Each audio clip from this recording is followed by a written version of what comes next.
পাইকগাছায় লবণ পানি নিয়ন্ত্রণ ও পরিবেশ সুরক্ষা আন্দোলনের আয়োজনে মতবিনিময় সভা অনুষ্ঠিত।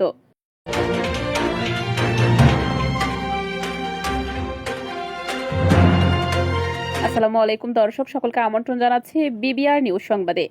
আমাদের নিজস্ব প্রতিবেদক মোহাম্মদ মানসুর রহমান জাইদের পাঠানো তথ্যচিত্রে বিস্তারিত নিয়ে সাথে আছি আমি শারমিন আক্তার। বিশুদ্ধ পানি, প্রাণ ও প্রকৃতি, এই প্রতিপাদ্যকে সামনে রেখে শুক্রবার সকালে লবণ পানি নিয়ন্ত্রণ ও পরিবেশ সুরক্ষা আন্দোলনের আয়োজনে পাইকগাছা কলেজ চত্বরে বিশুদ্ধ পানি, প্রাণ ও প্রকৃতি শীর্ষক মতবিনিময় সভা অনুষ্ঠিত হয়েছে। মতবিনিময় সভায় লবণ পানি নিয়ন্ত্রণ ও পরিবেশ সুরক্ষা আন্দোলনের উপজেলা আহ্বায়ক সাবেক যুবলীগ নেতা আলহাজ ওয়াহিদুজ্জামান মোড়লের সভাপতিত্বে অনুষ্ঠানে প্রধান অতিথি ছিলেন খুলনা ৬ পাইকগাছা কয়রা আসনের সংসদ সদস্য মোহাম্মদ রশিদুজ্জামান।